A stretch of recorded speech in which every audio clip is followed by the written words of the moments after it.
नमस्कार दोस्तों, मैं प्रताप स्वागत करता हूं आपका आपके अपने YouTube चैनल पर। तो दोस्तों, आज मैं आपके लिए सोमवार की व्रत कथा लाया हूं। तो आइए सुनते हैं। एक समय की बात है, किसी नगर में एक साहूकार रहता था। उसके घर में धन की कोई कमी नहीं थी, लेकिन उसकी कोई संतान नहीं थी। इस कारण वह बहुत दुखी था। पुत्र प्राप्ति के लिए वह प्रत्येक सोमवार व्रत रखता था और पूरी श्रद्धा के साथ शिव मंदिर जाकर भगवान शिव और पार्वती जी की पूजा करता था। उसकी भक्ति देखकर एक दिन माँ पार्वती प्रसन्न हो गई और भगवान शिव से उस साहूकार की मनोकामना पूर्ण करने का आग्रह किया। पार्वती जी की इच्छा सुनकर भगवान शिव ने कहा कि हे पार्वती, इस संसार में हर प्राणी को उसके कर्मों का फल मिलता है और जिसके भाग्य में जो हो उसे भोगना ही पड़ता है। लेकिन पार्वती जी ने साहूकार की भक्ति का मान रखने के लिए उसकी मनोकामना पूर्ण करने की इच्छा जताई।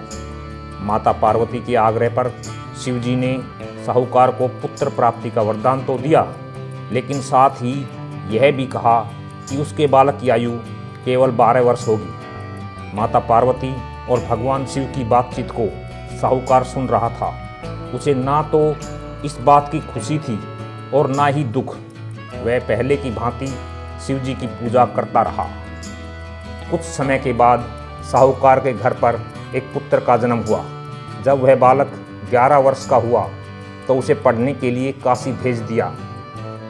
साहूकार ने पुत्र के मामा को बुलाकर उसे बहुत सारा धन दिया और कहा कि तुम इस बालक को काशी विद्या प्राप्ति के लिए ले जाओ और मार्ग में यज्ञ कराना। जहाँ भी यज्ञ कराओ वहाँ ब्राह्मणों को भोजन कराते और दक्षिणा देते हुए जाना। दोनों मामा भांजे इसी तरह यज्ञ कराते और ब्राह्मणों को दान दक्षिणा देते काशी की ओर चल पड़े। रात में एक नगर पड़ा, जहाँ नगर के राजा की कन्या का विवाह था। लेकिन जिस राजकुमार से उसका विवाह होने वाला था वह एक आंख से काना था। राजकुमार के पिता ने अपने पुत्र के काना होने की बात को छुपाने के लिए एक चाल सोची। साहूकार के पुत्र को देखकर उसके मन में एक विचार आया। उसने सोचा, क्यों ना इस लड़के को दूल्हा बनाकर राजकुमारी से विवाह करा दूं। विवाह के बाद इसको धन देकर विदा कर दूंगा और राजकुमारी को अपने नगर ले जाऊंगा। लड़के को दूल्हे के वस्त्र पहनाकर राजकुमारी से विवाह कर दिया गया। लेकिन साहूकार का पुत्र ईमानदार था। उसने यह बात न्याय संगत नहीं लगी। उसने अवसर पाकर राजकुमारी की चुन्नी के पल्ले पर लिखा कि तुम्हारा विवाह तो मेरे साथ हुआ है, लेकिन जिस राजकुमार के संग तुम्हें भेजा जाएगा वह एक आंख से काना है। मैं तो काशी पढ़ने जा रहा हूँ। जब राजकुमारी ने चुन्नी पर लिखी बातें पढ़ी तो उसने अपने माता पिता को यह बात बताई। राजा ने अपनी पुत्री को विदा नहीं किया, जिससे बारात वापस चली गई। दूसरी ओर साहूकार का लड़का और उसका मामा काशी पहुँचे और वहाँ जाकर उन्होंने यज्ञ किया। जिस दिन लड़के की आयु 12 साल की हुई उसी दिन यज्ञ रखा गया। लड़के ने अपने मामा से कहा कि मेरी तबीयत कुछ ठीक नहीं है। मामा ने कहा कि तुम अंदर जाकर सो जाओ। शिव जी के वरदानुसार कुछ ही देर में उस बालक के प्राण निकल गए। मृत भांजे को देख उसके मामा ने विलाप शुरू किया। संयोगवश उसी समय शिव जी व माता पार्वती उधर से जा रहे थे। पार्वती ने कहा, स्वामी, मुझे इसके रोने के स्वर सहन नहीं हो रहे। आप इस व्यक्ति के कष्ट को अवश्य दूर करें। जब शिव जी मृत बालक के समीप गए तो वह बोले कि यह उसी साहूकार का पुत्र है जिसे मैंने 12 वर्ष की आयु का वरदान दिया था।